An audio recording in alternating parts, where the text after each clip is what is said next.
in this video we're going to show you how to use your torch with your horse.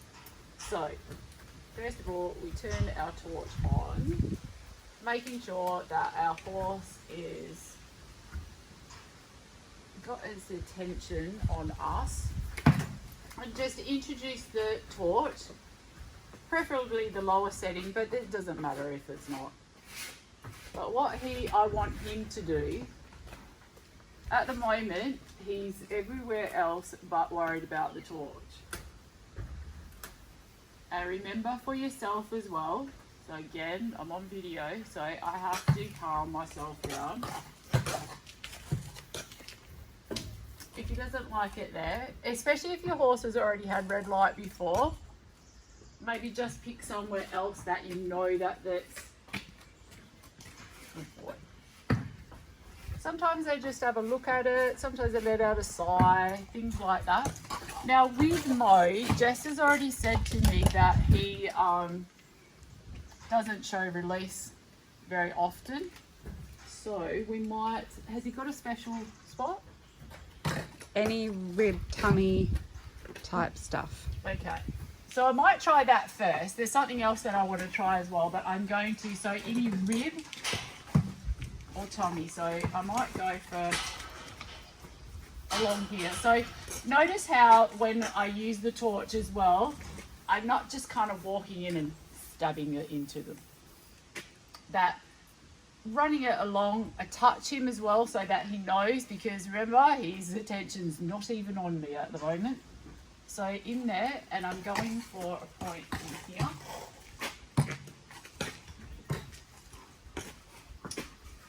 Got my hand on there, him as well. And I'm just going to wait, because we're just testing him out. He's got a few distractions on the other side of the he's a good one for us. Hey, he's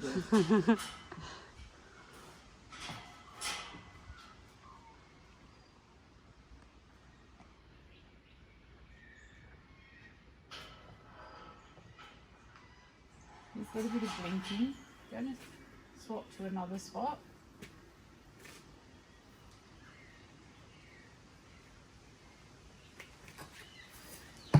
Because the video is purely just about having a look to see with the response. So notice before, he's a little bit more with me now. He's having a think about what's going on just by his face. He's probably the sort of horse that if something else happened somewhere else, he'd just snap straight back out of it again. So watching his breathing, his nostrils, to see whether they get faster, open more wide. What he's looking like in his eye, his ears.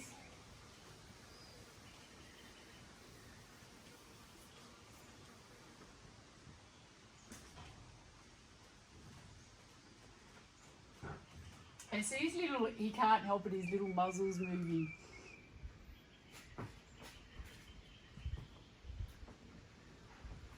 So with him, I'm actually really happy with what he's doing at this moment.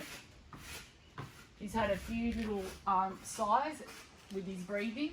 I notice with Mo sometimes I hear stomach noises.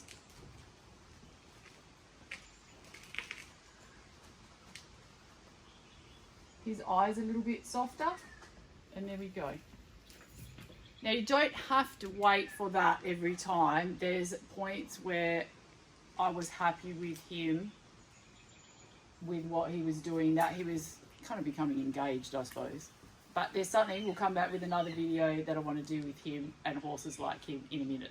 Hi again. We're going to do introduction of the torch again, this time with good old Clay, who is from back in the day when I was learning everything.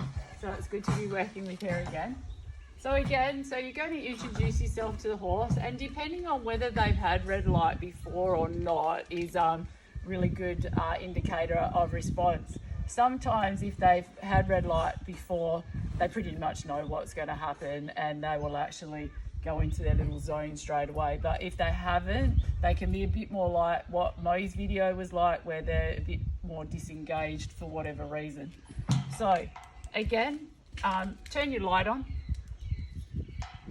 Introduce the light as well as yourself. She's like, okay, I can just eat that. You're still in the zone, aren't you, Chloe? Gone off into your other land.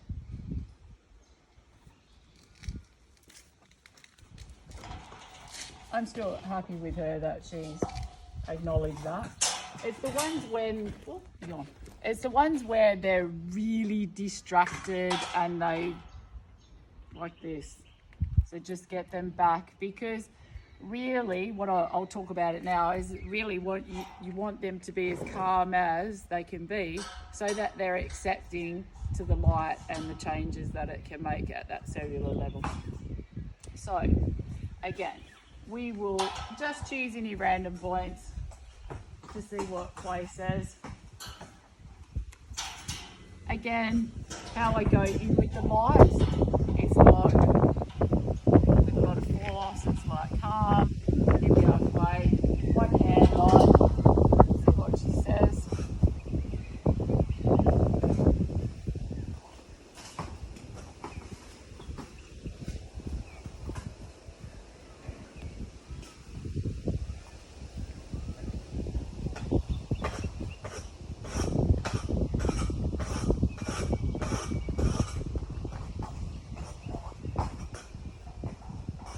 She's like, my mum works on me all the time.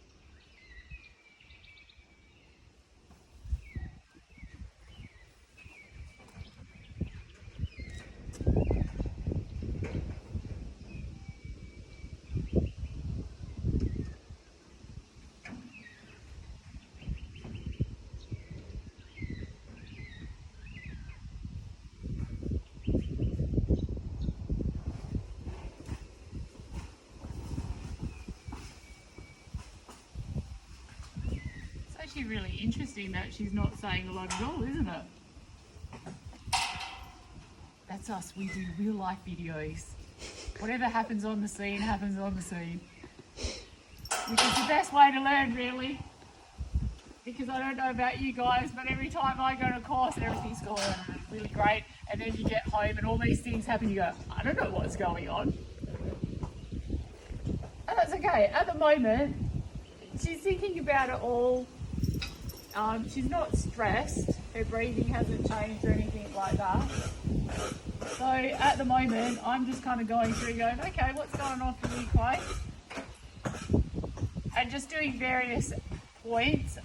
Some of them are essential points that you may or may not recognise yet. Oh, so she liked that one. She just did a hop. So that was Barpoi, which was interesting because I thought, oh, I should do that one on her. Actually, she's in a perfect position, or just then, the bladder 40. So when I show you how to do bladder 40, and you lift the leg, and it's the little divot just in there. Nope, she doesn't need it. Down here at bladder 60 now.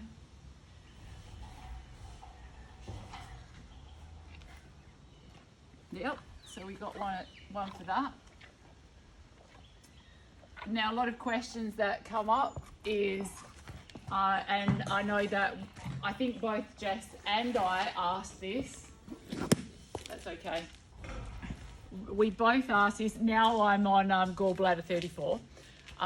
We both asked, when they have that release of tension, is it for that point, or is it that they just built up from another point? And that's the question. Sometimes what you could do, if you're a Y person like me, is actually go and see what the points relate to, if you can't remember them off by heart. And it might set up a little pattern what you found in your assessments. Stomach 36, and she's like, why are you touching me there?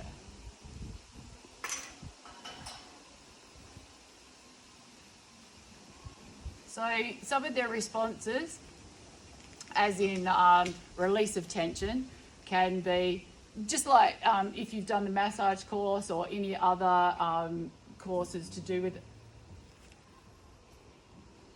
farting. That's one. There's the nostrils, the little lips, the sigh, the lick and chew, blinking of the eyes, big sighs, I think I said that, stomach noises. All of a sudden their stomach gets really loud. What else? My quarter horse, that when I first learnt how to do this, his sign of tension release was nibbling at something. Because he was so well trained, and he wasn't allowed to do anything, not by me, I got him when he was like that. That's what he did. He had a little nibble on his feed bucket or on his, and that was his release of tension. As we got to know each other more, then that changed, and then it got more and more. So they're just some of the releases of tension and the difference that it can be between horses. So be mindful, and if you've got any questions, of course, we're always here to ask.